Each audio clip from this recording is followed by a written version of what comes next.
Thank you, Mr. Chairman. Members, House Bill 4 by Representative Owen authorizes a parish governing authority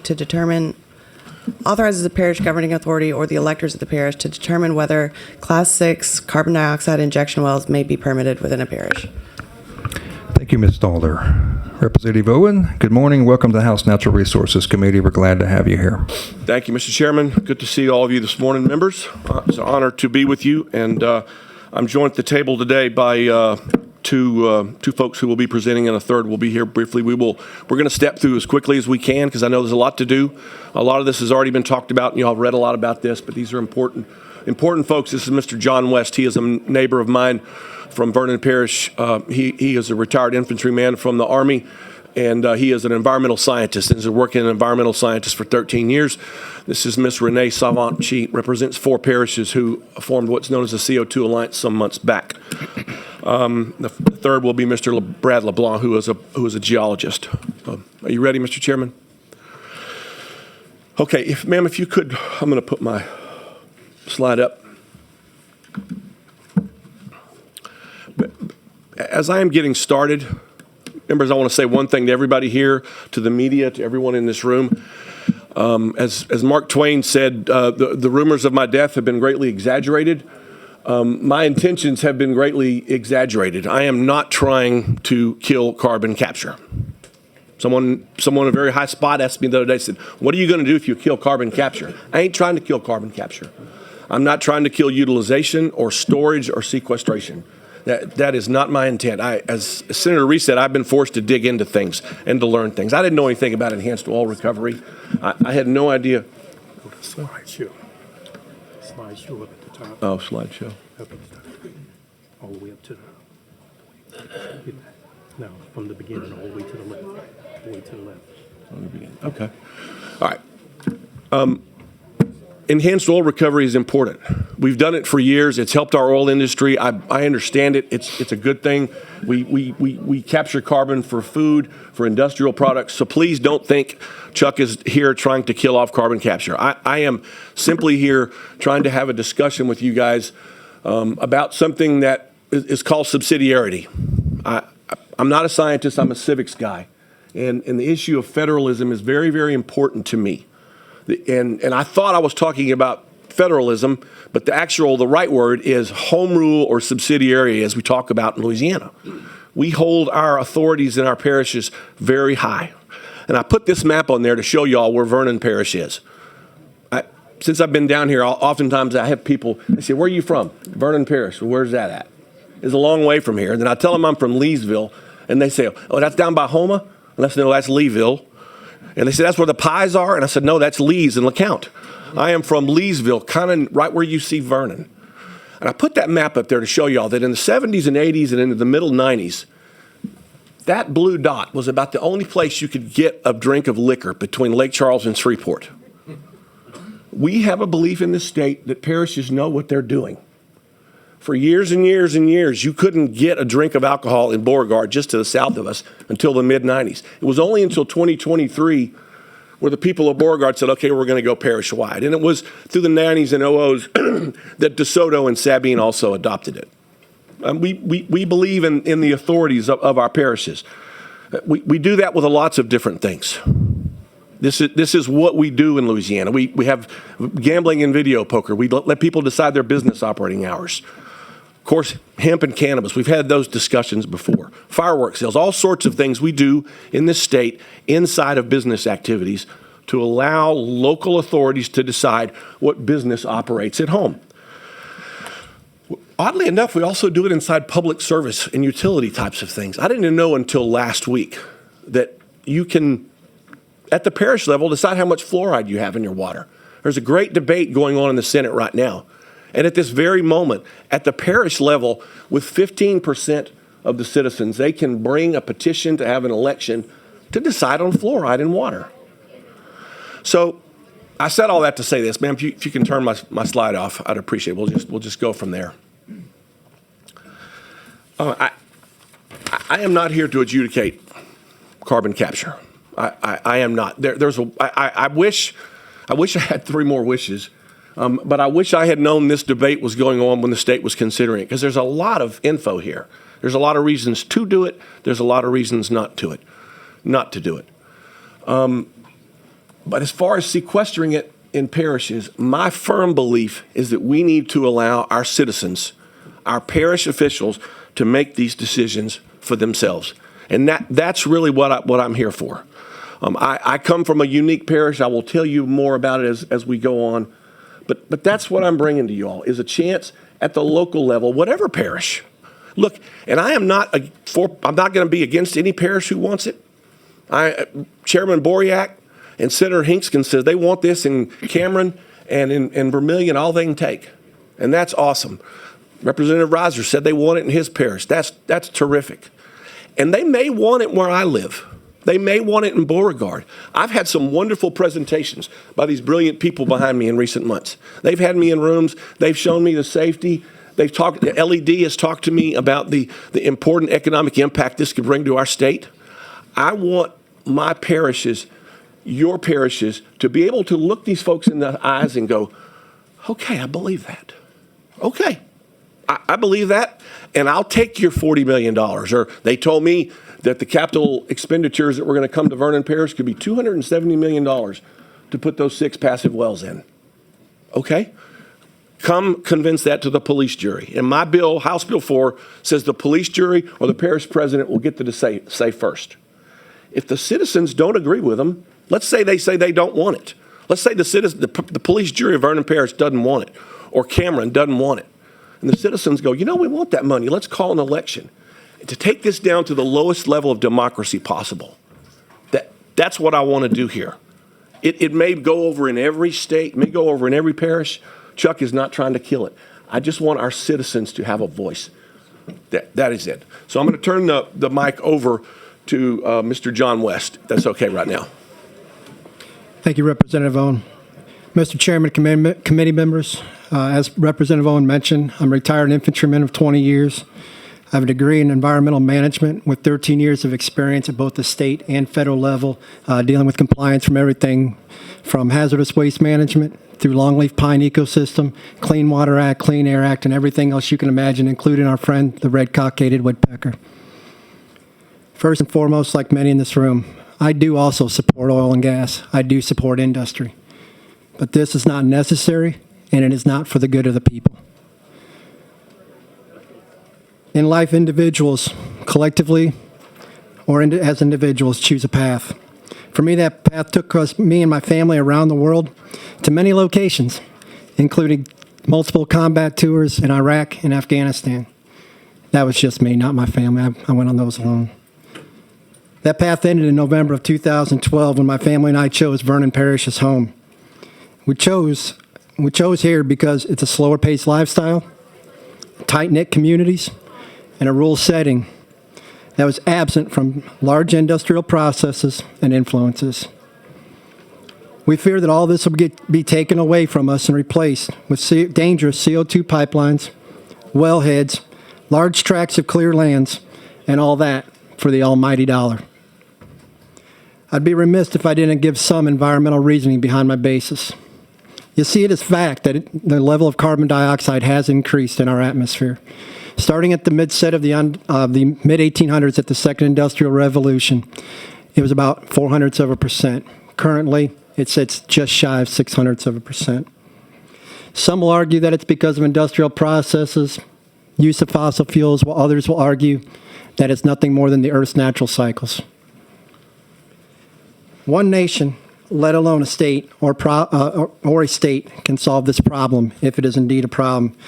When looking at global CO2 emissions over the last 3 decades, China, India, and other countries have increased by over 30%, while the United States has reduced by 6%. That still leaves a net increase of nearly 24% across the globe. Greenhouse gases, such as carbon, do not know borders by state. They do not know borders by country. They do not know borders at all. Secondly, although socioeconomic benefits may outweigh environmental impacts or risk to human health in some parishes, based on commitments by industry that we've all heard about, that is not the same for all of the parishes being looked at. The temporary jobs that are being mentioned in applications with the DNR through their 5 environmental questions that they have to answer on some of their permits applications are a little lacking in my opinion, but that's something that I will address with DNR. The temporary jobs will be short-lived at best because any delays in the construction will ultimately result in financial losses through the injection portion. My mother and father raised me well, and I've been on this earth for 51 years, and I live by something they taught me. Whether figuratively or literally, bearing a problem never ends well, and bearing a problem of CO2 is what the answer appears to be. Whether that problem is climate change, overregulation, or simple margin profits, it's not the answer, nor good for the people. How much should the people of parishes such as Vernon, Allen, and others be asked to sacrifice when clearly nothing but risk to human health and the environment, along with loss of individual rights, is all that is being offered? I ask to please pass this bill and give the decision-making back to the authorities at the parish level. I thank you for your time, and I'm available for any questions from the committee. Greetings, members and Mr. Chairman. I am Renee Savant, a daughter of Louisiana. I am here today representing the Louisiana CO2 Alliance, which represents Vernon, Beauregard, Jeff Davis, and Allen Parish. But in all reality, I'm speaking today for all the parishes of the state of Louisiana. Many people call us grassroots. The governor refers to us as ankle biters. I'm more of a thigh gal myself. As of this morning, our page, our little bitty Facebook page, has had 1.2 million views in 90 days, and we have not spent $1. Actually, 1.2 million and 11,000 views. Now, I got to give credit probably to 500,000 of those views to the lobbyists and industry and some of you guys that's been following to make sure that I don't say anything about you and seeing what we're up to. But I'm proud to be here, and I'm proud to speak on behalf of the people. Treat the earth well. It was given to you by your parents. It was loaned to you by your children. These are words that were spoken by Crazy Horse, a chief that fought for his people to the very end. I've tried to find out, as a savant strategist, a little bit about each one of you guys. Not each one, but a lot of y'all. And what I have found out is that they will be 3 to 4 of you guys that no matter what bill comes up, y'all gonna go for the people. And there's 3 or 4 of y'all that no matter what bill comes up, you're gonna go with the lobbyists and you're gonna go with industry. That's your choice. But who I really wanna focus in on are the guys that are in the middle. And the only thing that I ask of you as these people get up and speak today on House Bill 4, to have open ears and an open heart and hear their words and what they are saying. You're going to have a lot of people, mainly the lobbyists in industry, and probably the Secretary, Mr. Tyler Gray himself, come up and oppose House Bill 4. Now, Mr. Gray knows Senate Bill 353 that brought us all here today better than anyone else because he helped Denbury and Senator Hewitt write Senate Bill 354. When Bill 353 was put in place, I watched every single hearing with Senator Hewitt. And here is Senator Hewitt. We're going to take CO2 out of the air, and we're going to put it into existing pipelines, and we're going to send it, and we're going to do sequestration with it. Never did she mention about the hundreds and hundreds of miles of new pipelines that were going to be run across the state of Louisiana. Never did she say about the millions and millions of tons of toxic CO2 byproducts that was going to be put in the ground and under our aquifers. And the main thing, she never mentioned anything about our property rights being taken away. Many of y'all said y'all did not understand the bill. Y'all thought y'all were voting for an oil and gas project. At least Representative McCormick admitted that he don't even remember voting for the bill. So you have to keep that in mind today when we introduce House Bill 4. If you didn't understand what you were voting for and all 96 members voted yes, you have to give it back to the people and let the people have a right to vote. Let the parishes have a right to decide what they want. Let's begin to wrap it up. Okay. I'm going to wrap it up right now, but I appreciate each and every one of y'all supporting House Bill number 4 for the people, but for the state of Louisiana, so she can remain as beautiful as she is today. Thank you. Thank you, Renee. Brad, I have you down as public testimony. Are you using that right now? I mean, Correct. you're with Chuck. Okay. Go ahead. And the board is lit up like a Christmas tree, so keep it as short as you can, please. I will. Thank you. And So thank if you y'all for would the remain, opportunity. if y'all would remain there for questions, please. Thank you. Thank you for the opportunity to speak. Just first off, I'll say that everybody knows the concentrations of CO2 in the atmosphere at 0.04%, which is about 420 parts per million.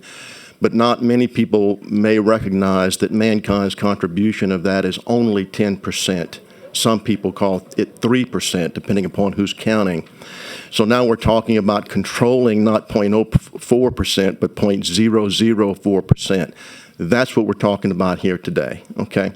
My other concern that I'll just quickly get to, well, first off, let me say, of that increased amount of CO2 that we have, NASA in 2016, put out a publication, and this was from 32 authors from 24 institutions in 8 countries that led the effort using satellite data from NASA's moderate resolution imaging spectrometer and NOAA's advanced very high resolution radiometer, instruments to help determine the leaf area index over the planet's vegetated surfaces. And what they published was that 1/4 to 1/2 of the Earth's vegetated lands has shown significant greening in the last 35 years, largely due, and in bold red, and this is in what I sent to you, largely due to the rising levels of atmospheric carbon dioxide, and you have the link for that. I will also say that it's been, if you look at the internet is full of the extra carbon dioxide coming from fossil fuels. That is just maybe 100 to 1, maybe 1,000 to 1 on if you Google that. But you'll see, what I don't understand is that there are quite a few PhDs out there testifying federally in their local states that, how do you know that the extra CO2 is branded? Is it branded like cattle, that it's contributed to fossil fuels? I would differ with that. Quickly, I'll go on to the issue of, can the oil and gas industry really survive alongside very well with the CCUS industry? My concern has always been when you start creating these plumes, as it was brought to us, and the whole reason I'm here is because one of our wells, which was in a unit in Vernon Parish in the Austin Chalk, was proposed by Denbury Exxon to convert that well to a CO2 injection well, even though it was still producing 45 barrels a day. And so we were told if we didn't play the game that we would just have our land taken over. Well, this naturally didn't sit well with me or with our president. So since then, we have seen that, carbon sequestration is only relegated to pipeline use. for eminent domain purposes and maybe not pore space.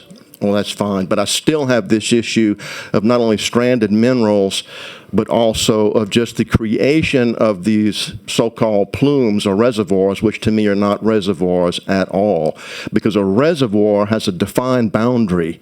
A reservoir in actual enhanced oil recovery circulates CO2 within a known definable boundary with known petrophysical parameters, and so you're going to be able to document just how much you're putting in and how much you're getting out and how much you're economically benefited from that.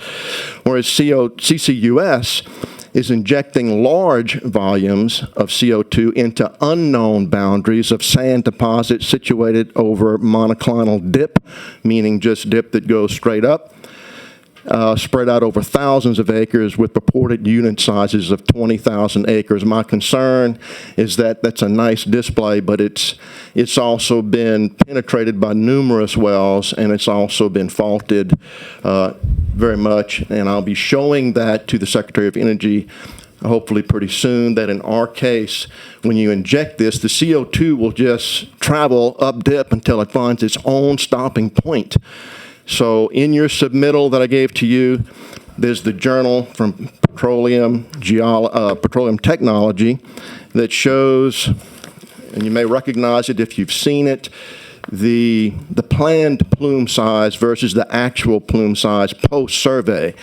My question has always been, how will the commissioner know how to plan a seismic survey to identify the plume itself? The next concern I have is it's going to travel, if it can, it'll go up one of these improperly abandoned wells. The evidence for that is that in the field that we were operating, there was already, we knew of lateral communication, but we also know of vertical communication.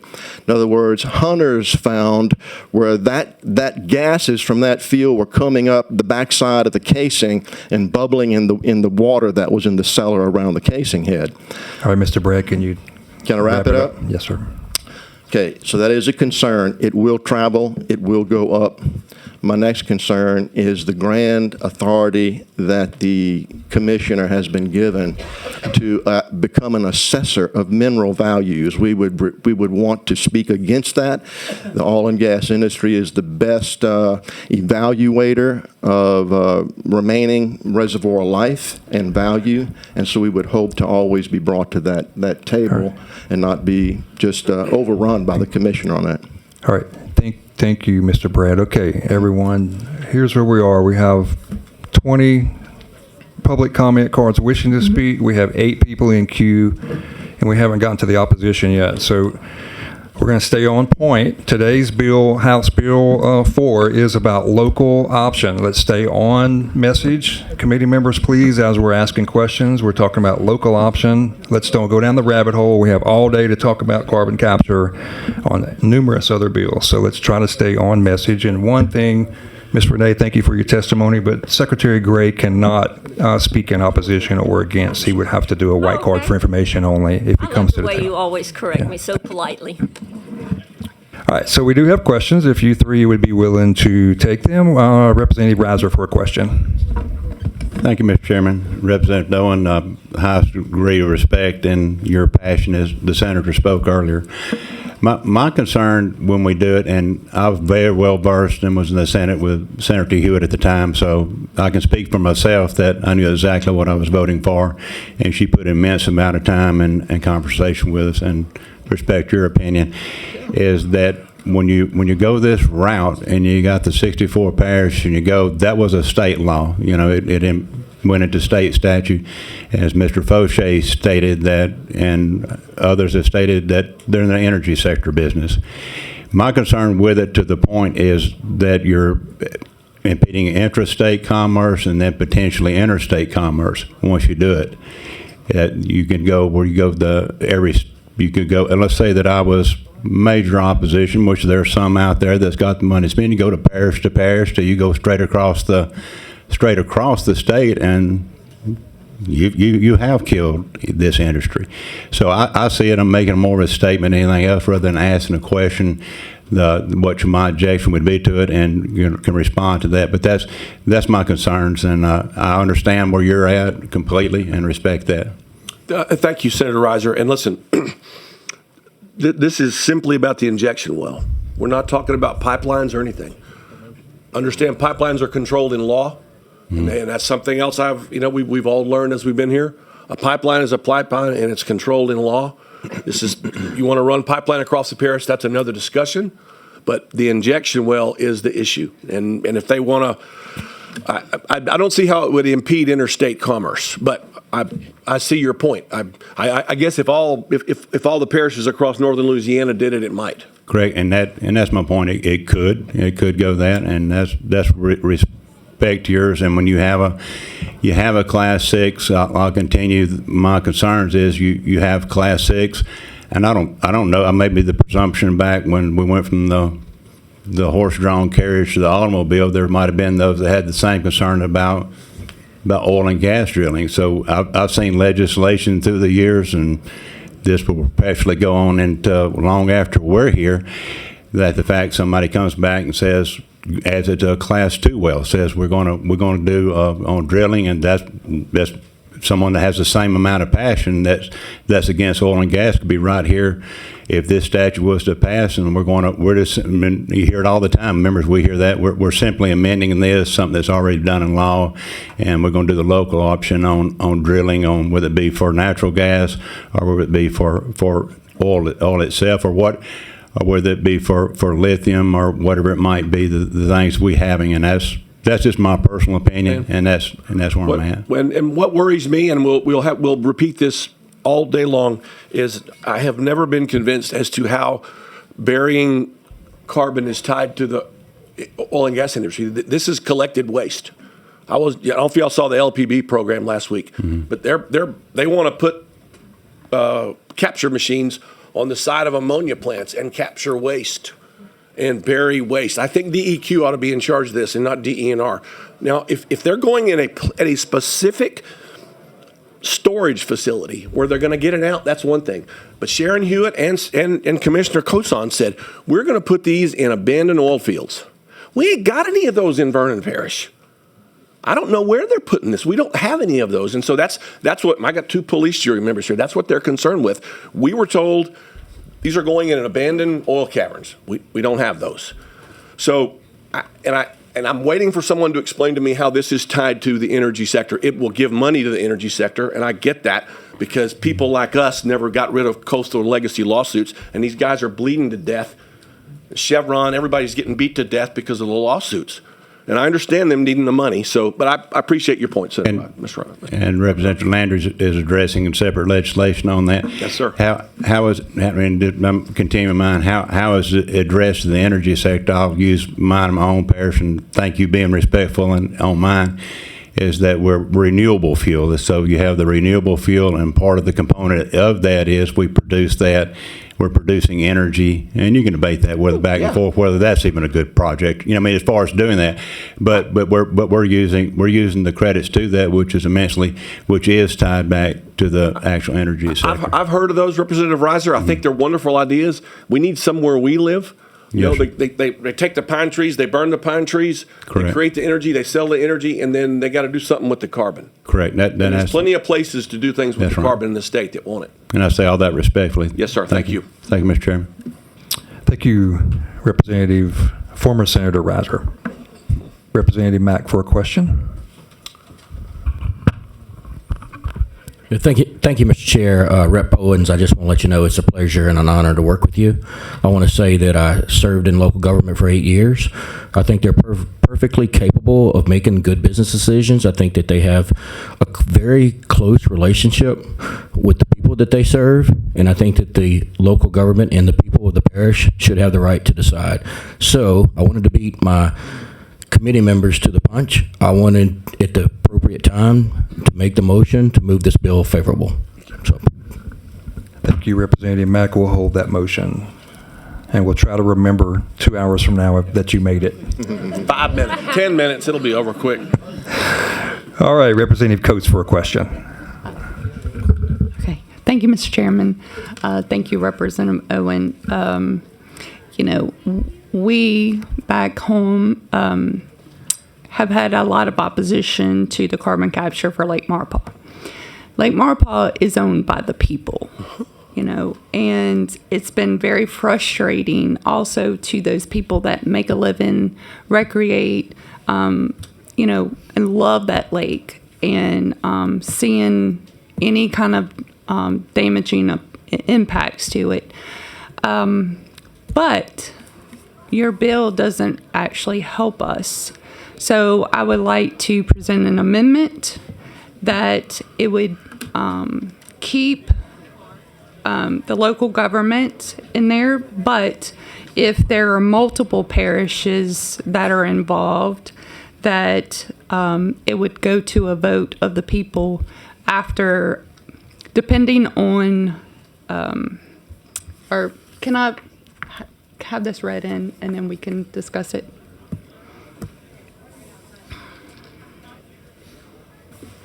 I'm sorry, Ms. Coates, what's that? Can we have this amendment read in and then we Okay, can discuss it? Representative Owen, you do have an amendment. Do you want to take that now? If she wants to give it now, we can do it now, or, I mean, Okay, do you think, let- Mr. Chairman, we should wait till the end of the questioning? You want to do it now? Let's just knock it out. Okay, go ahead. Yes, ma'am. Yes, sir. Ms. Winkler. Mr. Chairman, members, before you is a set of 10 amendments labeled 1919 in the top corner. I believe they're being passed out to you right now. But numbers 1 through 9 of these amendments add storage facilities to the topics for which there can be a vote in each parish. And then amendment number 10 provides for, if there's a tie, to have another election. And then if there are multiple parishes that have voted differently, that are all affected by a storage facility, whichever, if it's yes or no, whoever has the most votes wins. Thank you, Ms. Winkler. Representative Coates, you offered the amendment? Is that correct? Okay, so do you want to speak a little bit on the amendment? Yes, so like I said, Representative Owen's bill is tied to the Class 6 well, but there are parishes that would have the waste or the plume, but no well, so they wouldn't have the ability to cast a vote or be able to vote on that. So I'm just including all parishes that are affected by the actual sequestration. So all 4 parishes would then have to make a decision Yes, so collectively. Yes. If there's something that and then affects them all. majority. Yes, sir. Then majority gets the vote. Representative Coates, I have a question. Sure. Let's just use an example of Beauregard, Allen, Vernon. Walk me through how that's going to work, please. Like, give me an example. So those parishes would actually get to take a vote.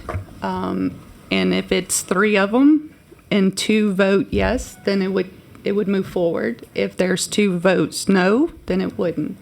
If the parishes do not, or I think we included that if the people, like if the parishes don't, if the parishes take no action, then the people could bring it to a vote, and then across all three parishes would have to hold an election, and the majority would win from all of the. So in your example, Beauregard Parish could vote yes, Allen Parish could vote yes, and Vernon Parish could vote no. And what would happen? It would be yes. It would be yes. I thought, I thought you were talking about the situation in a lake. And my understanding is you're talking about a state-owned land where the well goes out and then the plume bleeds over into those locations. Is that what you're talking about? So it would be decided, the vote would be decided on where the area of review is in the permit. If that plume is permitted for 3 parishes, then those 3 parishes are involved. So does that mess you up? Here's what I would like to do. I would like to continue this debate we're having right now, and let's see what this will of this committee is. And between here and the Senate floor, then work on that. Because look, that is an important thing, and I knew that question was going to come up. The question of Lake Maurepas is very important, because the state's going to go out there and like if they put a well down in Bossier Parish and it bleeds over into Webster, that's a trespass problem. Yes, that is It not. is is a trespass problem, and it's demonstrative of the step what Mr. LeBlanc's talking about. We are doing something that we have no control over, and that's really the heart of the matter here. Is that the parishes need to control what goes on within their boundaries to the greatest degree possible. So you have my word. I will work with you on this. Okay. After we have this review here, because that's very important, and that's important for everyone to understand. We put something in the ground, and we think we know what's under there. We would if it was going back into an oil cavern, as Senator Hewitt told us. But that's not what they're doing. They're just finding spots where they're pretty sure it's going to go. All right, so Representative Coates, you want to withdraw that amendment? Withdraw it for Okay, that amendment's been withdrawn. So we're back on questions. Representative DeWitt for a question. Thank you, Mr. Chair. Members of the audience, I've been very sick here in the last week, and so I may start hiccuping as I'm talking. So please bear with me. Representative Owens, I don't think me and you probably voted different on 1% since I've been here of all the issues we've been together. So I appreciate everything you do and your passion. I want to give you a real life scenario. Have you heard of Sundrop Fuels? Mm-hmm. You know, Sundrop Fuels is talking about coming to our area, because I call our area Central Louisiana. Yeah. Sundrop Fuels, what they do is they produce a renewable fuel using biomass. Right. And look, I know I may be I'm for preaching to your I'm for choir, it, yeah. but I want everybody else to know. They're bringing 100 jobs, I'm for it. 300 jobs, offshoot, whatever you want to call it, and then about 1,500 construction jobs. My concern is exactly what she said. This is a real life scenario. The president of Sundrop Fuel specifically told me, or CEO, that they want to sequester and do away with their carbon. They want to move it to Rapides Parish and Vernon Parish. It's 2 wells that'll be located in those. That is part of the permit process right now. Okay, so I've got a place in Rapides, and then we're going to send our carbon because their customers demand some type of removal of that carbon and put it into a good use. Can we, if this passes today, can we talk about an amendment that would address something like this when it crosses parishes? Because it's... You mean... So we're going to build this facility in Rapides, and you know how many jobs that's going to bring in our timber industry, because that's huge in our area. We need it. And so he's telling me that they're not going to bring the project if his permits get denied. He told that to me out of his mouth a week ago here in this building. So I want you to think about how we can address that. I keep hearing about this demand. I do too. No, this demand for this. And my good friend Dr. Upton here, who talks about the demand, the world demand and the market demand for all this. And we talk about 45Q tax credits and all this money that's coming. Within 200 miles of there are concrete and fertilizer plants in South Louisiana. That if LED would get busy, we could retrofit some of those things and put carbon in there. 45Q has bins other than just burying it in the ground. There's lots of things that can be done. It doesn't just have to be this. But even if we're out, why are the only place they want to send it Vernon Parish or Beauregard? There's plenty of places they'll be able to send it. If this is as good as they say it is, I'm sure there'll be plenty of places. They actually just have the permit application in for Rapides and Vernon. It's two places they're going to send this carbon for this facility. Okay, I just want to make sure you understand that. So I just want to know what we can do to possibly address that when we're crossing parish lines, because they could be building your place and you're sending your carbon to my parish, and then would it be fair for me to vote against you and all the jobs that's coming against you if you were for it? Their business model is build a plant in one parish and only bury it in another. That is their business model. They make more money. Yeah, So there's other places they can go. There's places that want it. So that's the first I've heard of that. So I'm not familiar with that. Concrete, fertilizer. They can send it to Cameron. They can send it to Vermilion.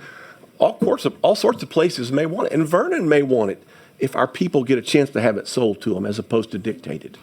Well, I just don't want how hard it is for us to get jobs in Central Louisiana. Look, we got one of those looking at us too, and I'm okay with it. Yeah. And I was talking to those people. There's plenty of places that might want this. And I just want you to know that. So between here and the floor, I'd like. We'll keep talking. My partner stole that thunder, but she's right on. This is a real deal going on. This is a real life scenario. Sure. It's not a made up scenario. We need to address it when it starts crossing multiple parishes and decide how we want to handle it. Can one parish stop a project and another project? What's coming next? I mean, a lot of industry wouldn't be coming to some of our parishes if we wouldn't rely. If we allow certain folks, a small minority, they'd stop I'm every sure there are plenty industry. of places that could go. Stop every industry from coming here, if that were to happen. So if it moves, if you wouldn't mind, I'd love to try to address this situation. Okay. Between here and the floor. Okay. Sure. That's all I ask. Thank you, Mr. Chair. Thank you, Representative DeWitt. We're really glad to have you here. Yep. Please don't overdo it today. If you're for House Bill 601, hang in here. We'll give you CPR or whatever we have to do. But Representative Domain for a question. Yes, thank you, Mr. Chairman, and thank you, members. And thank you, Rep. Owen, for bringing this bill. We appreciate your passion.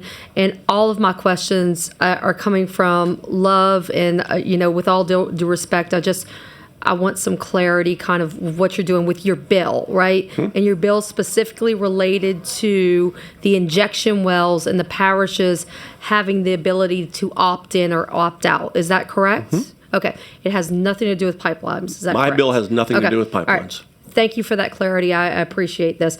And I come from local government, and so I understand local government, and I understand, I can appreciate what you're trying to do here. However, we're talking about a lot of invisible lines in the state of Louisiana, correct? Like the parish lines, they're invisible lines. I mean, how do we differentiate the land between, let's say, Vernon Parish and Rapides Parish on the border? Like, what other than an invisible line differentiates that? Well, I think what you're driving at is how do we control what goes on beneath the earth? No. I'm asking specifically to your bill. How do we differentiate between those invisible lines between the parishes? Like, what's the difference between, let's say, Vernon Parish and Rapides Parish? Well, the population and the people who vote and the people who decide and whether it's a parish president or But when you're driving team. down the interstate, mm-hmm. Is there like a wall or is like we do there it the a same way mountain or anything that says like there are places you're you can't buy lottery tickets. Like right now, if you go from Vernon into Sabine Parish, you can't do sports betting. Mm-hmm. Your computer stops working. You just can't do it. Okay. And it's a business decision. All right. I understand. So let's just pretend that, let's say, Natchitoches Parish, right? Natchitoches Parish decides to have an injection well. And I don't know what they want to do in that area of the world, but they want to have a well that's very, very close to the border, that invisible line between Natchitoches Parish and Vernon Parish. How does that well affects the people in Vernon Parish if it's that close to the invisible line between your parishes? Well, the people inside of Department of Natural Resources and U.S. Geologic Survey and other people who have an understanding of what's below the earth should be adjudicating where they authorize these wells to go.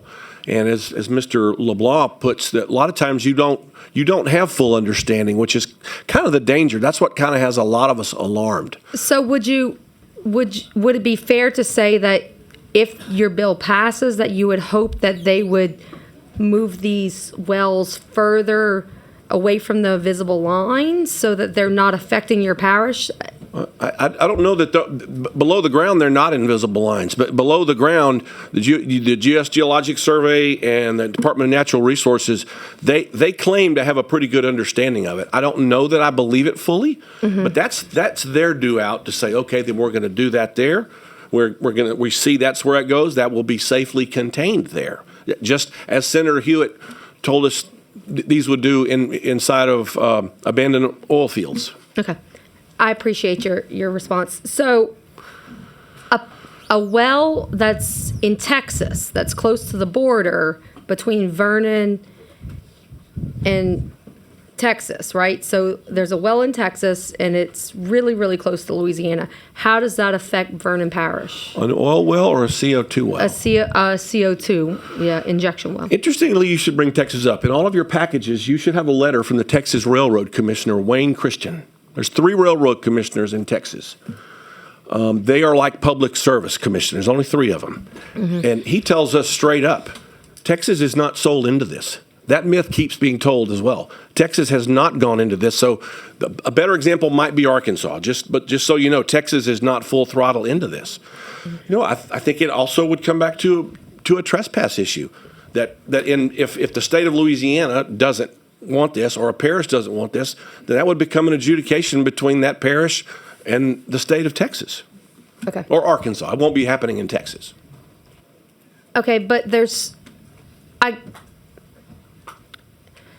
not really a differentiation between where the well is and where the line is for the parish. So I'm just curious how a well in one parish may not necessarily affect the other parish that's a neighboring parish. I mean, it's kind of all or nothing, right? I mean, you either say we do it in the state or we don't do it in the state, because if you do this piecemealed parish by parish, how do we know that it's not affecting the next parish? And just based on your bill, like, I want to hear the rest of the day, but just based on this bill that you're presenting, how do we know that a well in one parish is not necessarily affecting another parish, or is it?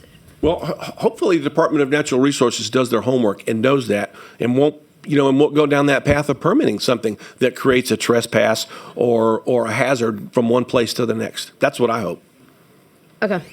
I appreciate it, and I look forward to hearing the rest you. of the testimony today. Thank you. Thank you, Representative Domain. Vice Chair Orgeron for a question. Thank you, Mr. Chair. Thank you, Mr. Owens, Representative Owens. Appreciate your looking after local politics and the local issues. For 5 years, 6 years now being in the legislature, I've always said, keep your problems and your politics as local as possible. The problem that you could solve in the town hall in 1 or 2 days will take longer at the parish seat, and even longer at the Capitol, and definitely an order of magnitude longer in Washington. So I think local politics is very important. I want to ask you how your bill in its current form would affect a hypothetical, let's say, and I'm going to use Lafourche Parish, my parish. I got a property owner that has a 20,000 acre piece of property, and he wants to do a Class 5 appraisal well right in the middle of it, and basically the pore space of the presumed plume from seismology is within 12,000 acres of his own property, fully contained within his own property. And let's say someone's looking at the Carbon Alliance website, gets your friend involved, and comes to Lafourche Parish and starts petitioning for your bill, which might be signed into law, to have an election. So I got one property owner whose appraisal well would be wholly contained within their property, but the parish has some sort of vote as you're proposing, and the parish votes against it. Does that preclude my property owner from being able to go forward with carbon sequestration on his property? You know, that's a really interesting conundrum, Representative Orgeron. I kind of faced it myself behind my own house. But we are a representative republic. I had my butt chewed a few weeks ago by a landowner. Said, some landowners are going to make some money on this, and you're going to listen to a bunch of people that don't have land? What the hell's wrong with you, Chuck? Like, I work for 44,000 people, and occasionally democracy has to rule. And I believe in that every day of my life. Behind my house a couple of years ago, there was an abandoned trailer park, and it was cleared off, and a guy bought it and cleaned it off, and he wanted to put a hemp farm in.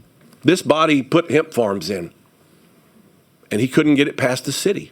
I'm the adjacent landowner. I told the city, I'm good with this. I don't care. He was told no, sadly. I hate those moments, but the will of the people has to be considered in every instance, in my estimation. But I believe our people are rational. Our people are listeners. Our people, I'm not unconvinced that these companies could not come and convince the police jury and the citizens of where I live that this would be okay. Because they have some very wonderful presentations. But I want them to do this. And I would bet it would be the same there too. Because if the benefits are so good, if the money is so good, if DNR tells you that they can contain this and not harm anyone else, I believe the cases can be made. But I want the people to be able to say. So the answer to my question would be, the project would be stopped by the bill. Yes, sir. All right. Mr. Brad LeBlanc, correct? Mr. LeBlanc. Correct.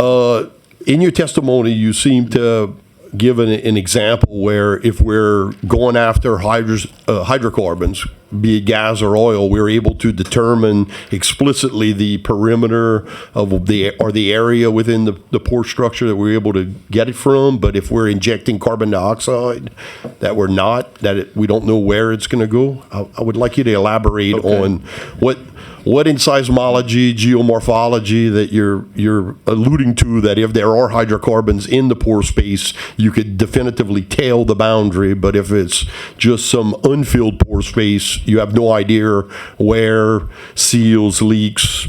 I understand that the perforations, Louisiana's a well-perforated environment, and my parish is as well, but is there any science you're aware of that could better describe the pore space so that we know exactly where the plume is? And to Representative Owen, I know you used the word cavern a couple of times.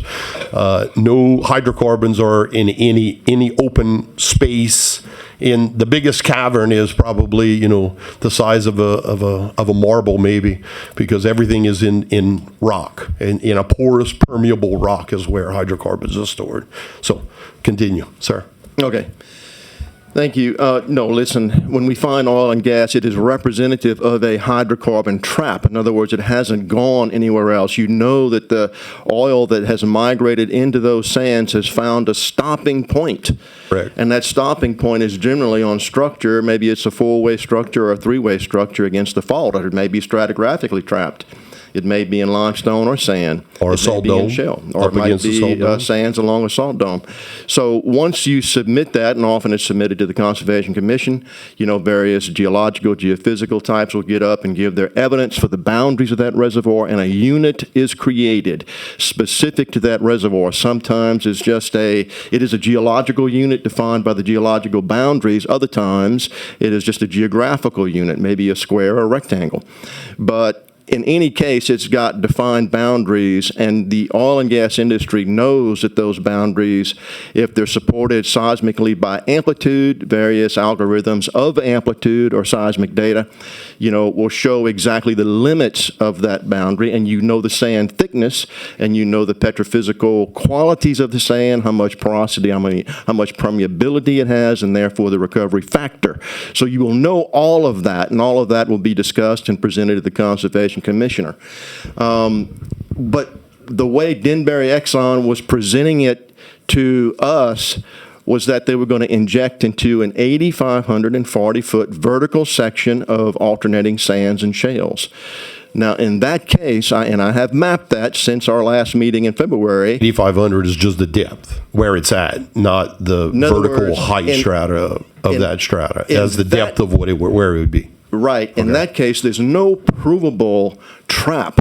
Hydrocarbons are proof that a trap exists, that it has boundaries, and that reservoir is indeed a reservoir that's very easily defined, and is defined by multiple geoscientists that have a chance to look at it seismically and in the subsurface. So when you do that, just as Exxon Denbury was planning it, just in there's really no definition whatsoever to the reservoir. You cannot call it a reservoir.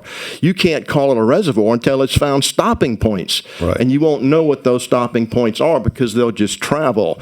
Now, in the case of this right here, you will see, there's a lot of shale that's preventing it from vertically migrating. But once that shale and sand and limestone is penetrated by a wellbore, well, it's not going to stay where it is. It's going to maybe travel up the wellbore, or if there's a fault involved that's not sealing. There's many faults that are not sealing. And gases will find those faults, and they will travel up those faults until they find a stopping point in a sand that is trapping. So it is complex, and it's going to be very difficult for the commissioner to set a seismic survey with certain parameters and boundaries to definitely tell that this is the limit of that CO2 plume.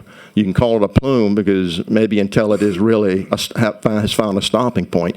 My problem with that, if you're an explorationist, if you drill into an uncharted plume, an unplanned reservoir now that's consistently being injected to at a certain pressure stops, but then it bleeds off. And I think the plan is to go to 10% above formation pressure so that you don't just blow the reservoir out, or you don't blow the integrity of maybe the cement that's behind the casing. But that is the plan, as Pat Koregs had explained it to us in Leesville, was to limit the injection pressure to 10% above formation pressure. But once you start injecting and it bleeds off, and you might be able to put more into it, and then finally you get to a pressure point where the pressure is going to stop. You can't inject anymore beyond that 10% level unless you raise it to 20% above your injection pressure. So you may go to a different sand, and that sand is going to develop different boundaries.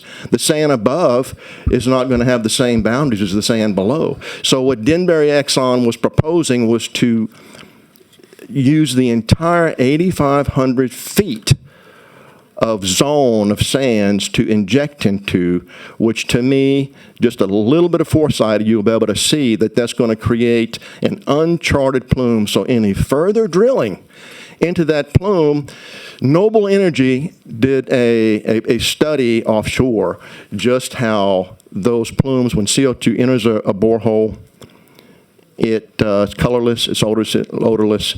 It doesn't give you a kick right away until you get very near the surface, and it's a very dangerous kick. Noble Energy, and that's referenced in my submittals to this panel. So I would encourage y'all to please consider that if the original goal was to inject into known reservoirs, please do that. But do not allow injection into unknown reservoirs where it's just going to go and create uncharted plumes, and that's my issue with this perspective that it's not going to interfere with the oil and gas industry. Is that pretty clear? That's pretty clear. I totally understand the already proven trap seal where hydrocarbons were, using secondary recovery and injecting the liquid carbon dioxide in there to get the rest of the hydrocarbons out. You know it's a sealed. It's been holding the hydrocarbon there for millions and millions of years. Mm-hmm. And but in the unproven, newfound pore space, are there not appraisal wells that are drilled? That's basically part of the process. You would have to be able to test wells. that. Yeah, and is that not part of every Class 6 permit to drill an appraisal well? To be able to determine the things we did, and everything you said about vertical migration, that's just bad casing process. In other words, if you got good well casing and testings, then you alleviate or mitigate the vertical migration process. And that is witnessed all the time in the oil and gas industry. Vertical migration behind the casing, is witnessed all the time via bubbling. We've had it amongst our wells. We've had to always cure that problem. It's a big problem to cure, and it's expensive. But yes, you would need drill holes in the seismic survey to prove beyond the shadow of a doubt that the data that you're seeing on the seismic survey is indeed related to CO2 and that it is indeed trapping, because you can be able to test the pressure in it. You'll be able to see that it's a trap. So you'll need those drill holes. Absolutely. And you'll need them over time, because you really won't know until the CO2 is found a final resting place, just the, permanent extent of the boundary. Only got one more question. Your name Let's again? back to local option the best we can. Your name? Renee Savant. Renee Savant. Ms. Savant, one of the things you mentioned in your testimony was toxic CO2 byproducts. Yep. What byproducts is there any chemical that you're talking about? I was just referring to that it wasn't pure CO2, organic CO2 that's being pulled from the air and As I ask you the question, I'm breathing pure CO2 right now. So, I mean. But that's not what's being put and sequestered into Okay, the land but and there- under our aquifers. But besides my breath, there's no other byproducts or anything. There's no other chemicals And I that don't are. know. In other words, we don't know of any carbon sequestration company that wants to add something to the CO2 to put down in there. We got this extra little difluorochloromethylene, and we're just going to stick it in there and put that in there as well. No, there's no conspiracies to add additional chemicals. Let me answer real quick, Representative Wars. I don't know. Did you see the LPB special? I did not. I recommend you watch it. LPB did a great job on this. It was very even-handed. Someone told me, they said, as a right-wing nut, you shouldn't go on their air. But I did, and they were fair to me. They were fair to everybody involved. But they had a vignette from down in St. James Parish where high propensity of cancer, and the desire down there is to capture the CO2 emissions coming off of there. Of a chemical of a plant that produces hydrogen or something else. Right. And so that is, to me, different than the direct air capture, which actually is just pulling CO2 out of there. Right. So it seems there's two possibilities. Gotcha. Never been a fan of direct air capture myself, but How do you the know when point you catch source, I don't know. But point source collection has been the only thing that, in my time working in the Clean Hydrogen Task Force, that we've been trying to do. That's all the questions I got. I thank y'all, all three of y'all, for your testimony. Thank you very much. Thank you, Thank you, Vice Chair Orgeron. All right, members, we still have a few more questions on the board. Let's keep it to local option best we can. Representative Zarang for a question. Thank you, Mr. Chairman. And Representative Owen, appreciate your intent and what you're trying to do. But just to carry a thought a little bit further in terms of how we would address some potential issues. So your bill is specific to the well itself, right? In terms of if that parish doesn't allow it, then it wouldn't be allowed within that parish. Yes, sir. How do you address, and I think it was referred to by Representative DeWitt and Representative Domingue, in terms of a parish that, let's say your bill passes, but adjacent parish does allow it, but to Mr. LeBlanc's point, the plume transfers over into Vernon Parish. How does that conflict with what you're proposing, or is that a potential problem, and how would you address that? Well, that may have to go into different types of law, but the intent is not to put the well in that parish, and I hope that Secretary Gray and DENR and the other people that understand what's below the ground, would have a good idea on where that's going to go. Because it could turn into a trespass problem if it goes onto someone's land, as Representative McCormick was talking about. You could wind up in if you put it in Sabine Parish and it bleeds over into DeSoto, private landowner. All of a sudden, he may have minerals trapped. Then there's a lot of what ifs that could go on there. Right. I mean, we can what if this to death, but the reality is, practically speaking, there are issues that will arise if this bill would pass that I think that most of that should, and if we trust what DENR is capable of doing and allowing them to do their job, that they would probably have to address that and let the state do what we hire them to do. And that's where I think those are some of the issues and problems, conflicts that we need to address, and which would present themselves if the bill were to pass. And that's my concern. Yes, sir. Thank you. And Mr. Chairman. I will say I want to trust DENR, but I have been forced to look into this, and I have discovered things that I know DENR does not know. I'm gathering them from federal organizations, and when I get the data, I will pass them along. And I think the DENR and the previous governor's administration went off half-cocked, that they allowed a Class 5 permit in Vernon Parish in a place they never should have even allowed because of its proximity to things. And when I get my case made, I'm going to get it to Secretary Gray and to Governor Edwards and to you guys to let you know what was missed, because there's a big foul there. And so that's why I want to work together. But I see your point. Yes, sir. Thank you, Mr. Chairman. Thank you, Representative Zerang. Question, Representative Coates. Yes, thank you, Mr. Chairman. Give me another few minutes. I'll be quick. Mr. Brad, you were talking about, and this is tied back to local. I want everyone to kind of understand why some parishes are so upset over this too, because so there's 121 CCS facilities across the whole country, and they're saying that if these all come on, they're only going to add 3% carbon capacity. So how is that really even helping the global emissions if they're only, given another 3% of capacity? So talking about the invisible lines and things, there are parishes that are getting the plants or getting where they're going to capture the carbon, but they're all being piped to other parishes that some are not getting any money either. But those parishes are taking all the risk. And I think that's where all of the objections and the people's concerns are, is they're getting all of it, but they're not even getting the jobs, they're not getting the money. So I think that's where it's coming, and that's why this is being pushed forward. So thank you. It is, and real quick, and I'll let Brad also respond very quickly, but it is completely unsettled science that this is going to change the earth. There are pockets of people that believed in, and this is not about local option, but you ask a question, so real quickly, no one on earth is doing this besides us at this scale. China, India, Russia, no one's doing this.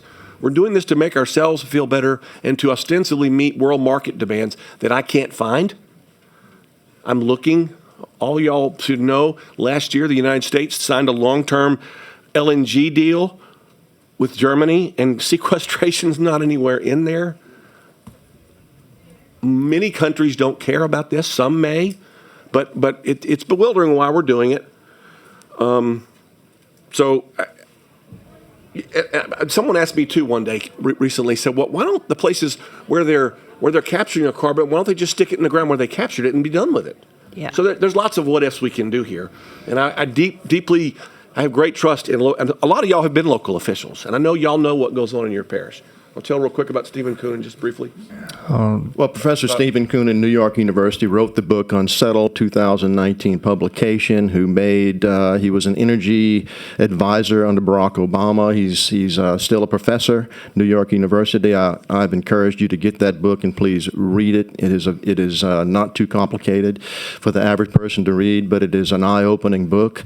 There are other books, other publications by John Christie, University of Alabama at Huntsville, Judith Curry, Georgia Institute of Technology, Richard Lindzen, MIT.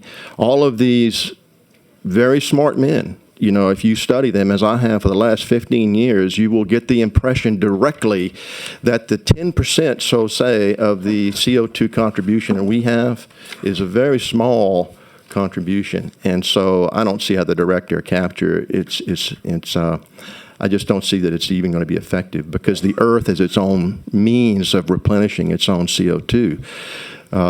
It makes no sense to me. Yes, sir. So thank you, Joe.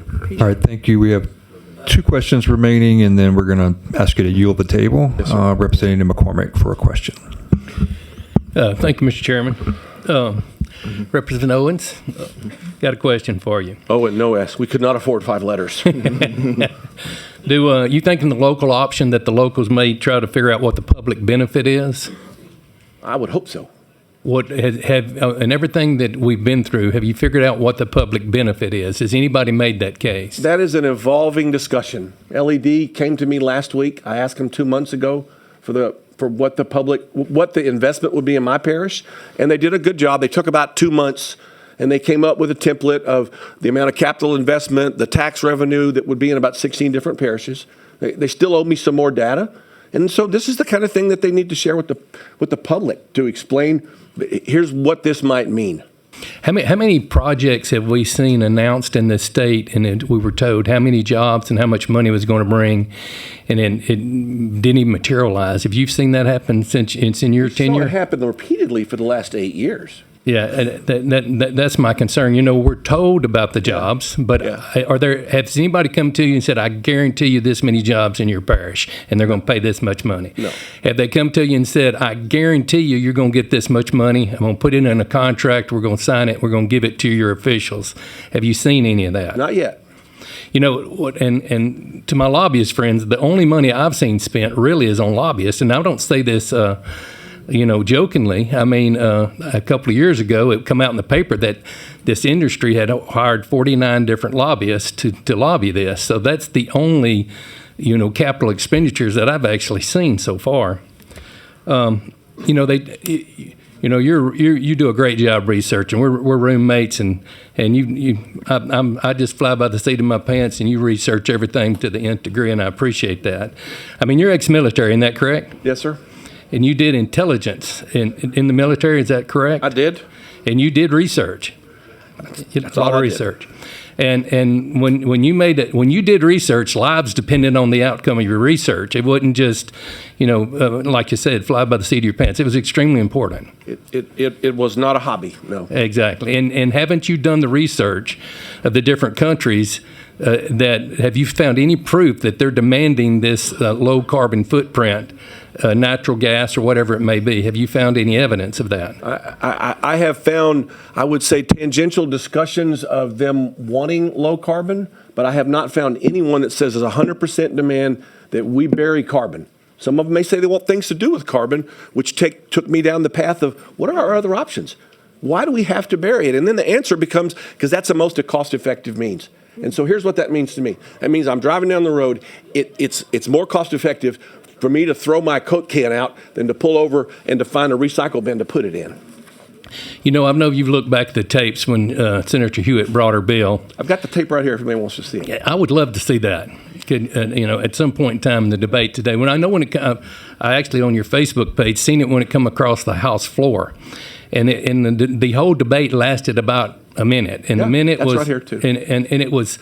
So, and I've told my industry friends, I blame them for this. I think it come across that period of time.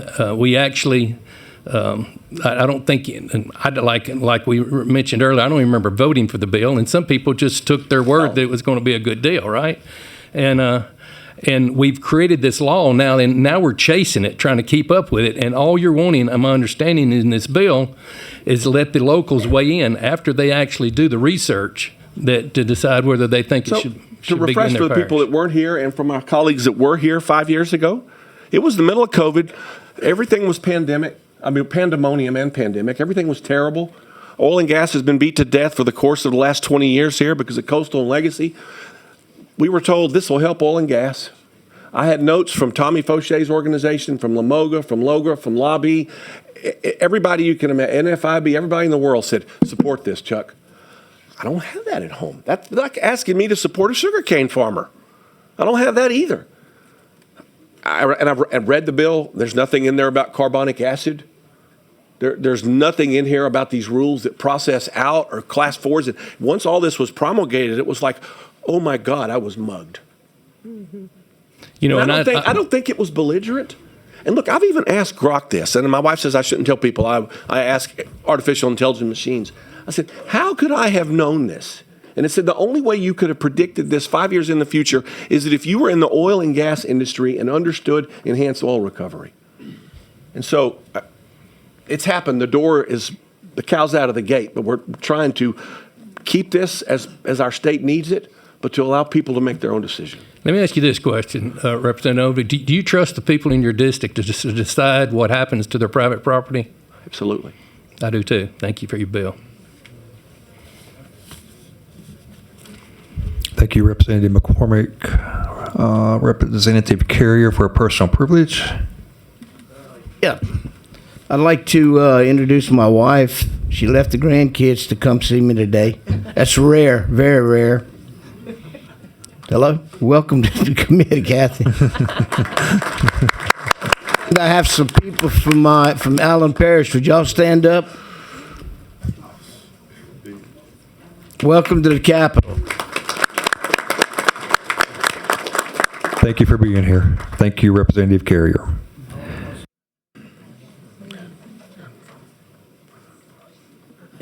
Hang on. You're back up. You're done? Got to talk to Chuck? You lost. Okay. Chuck, this is a great bill, and I have a backup bill if that doesn't pass for my parish.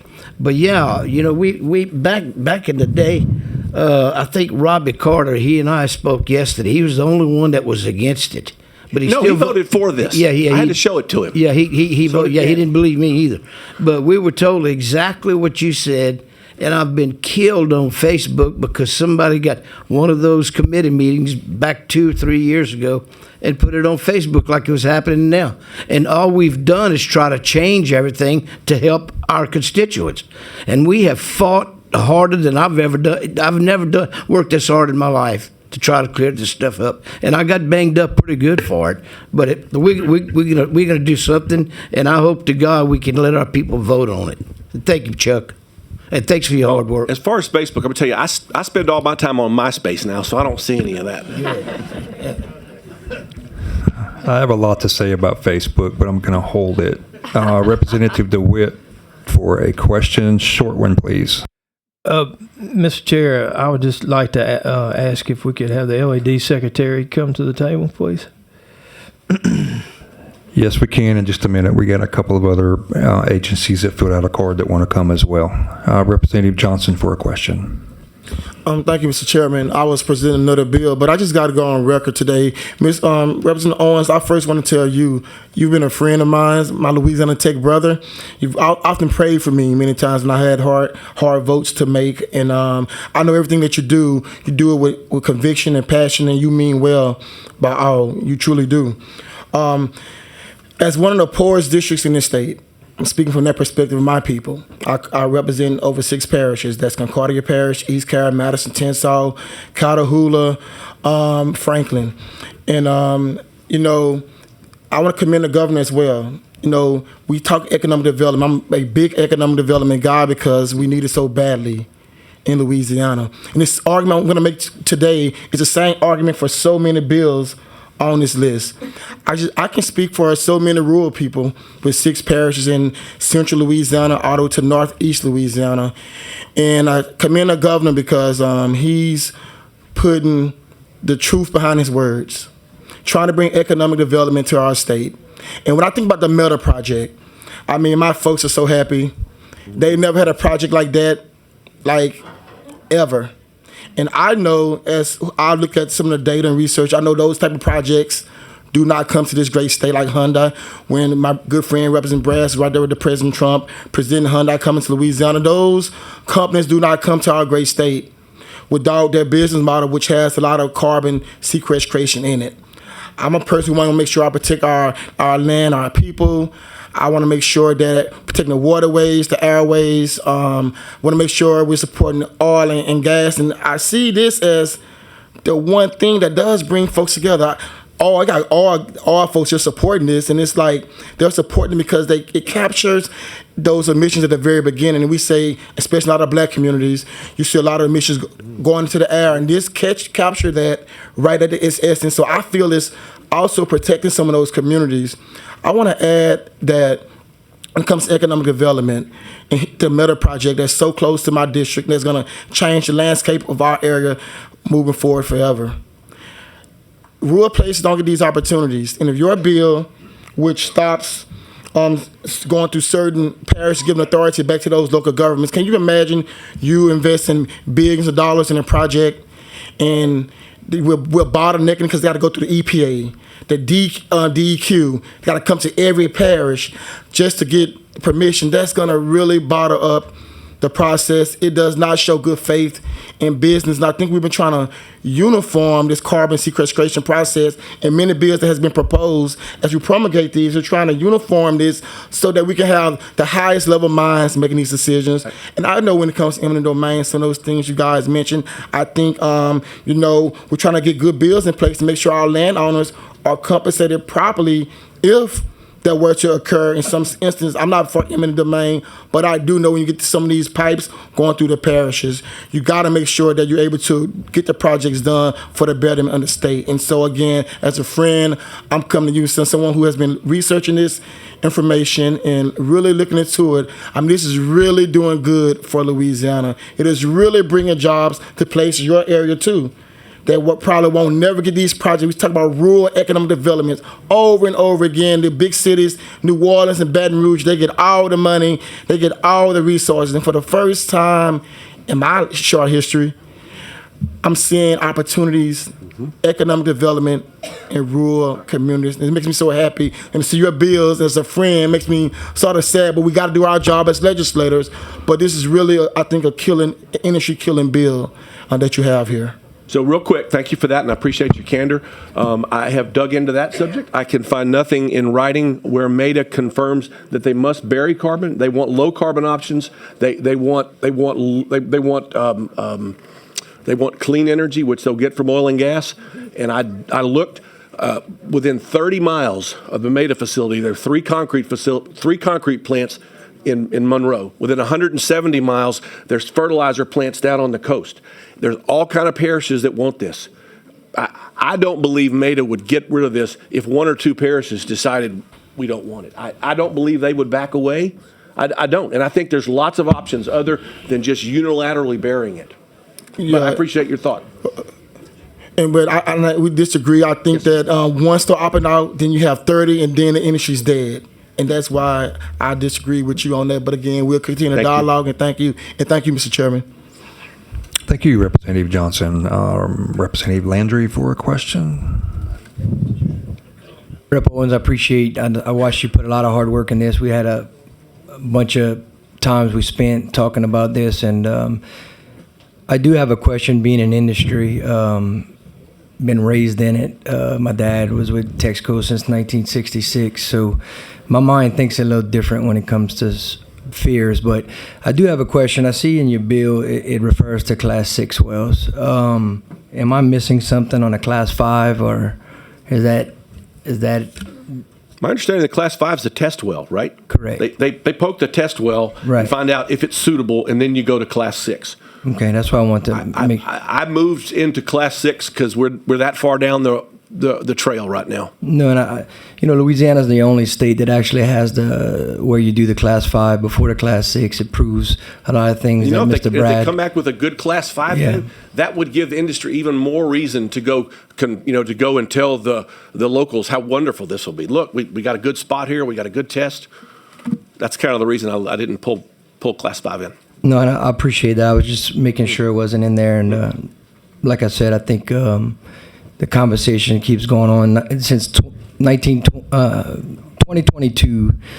An organization came to my parish and kind of started the process and got the locals on board. Local parish was all on board with their special use permit. So, I get the concept. I do appreciate the bill. I just have a little different thought process with being from industry, and I'm for your industry. Yeah, no, I appreciate you. Succeed. Thank you, Rep. Owen. All right, thank you, Representative Landry. That does clear the board for you. If you would yield the table for us, thank you very much for your testimony. If we could get LED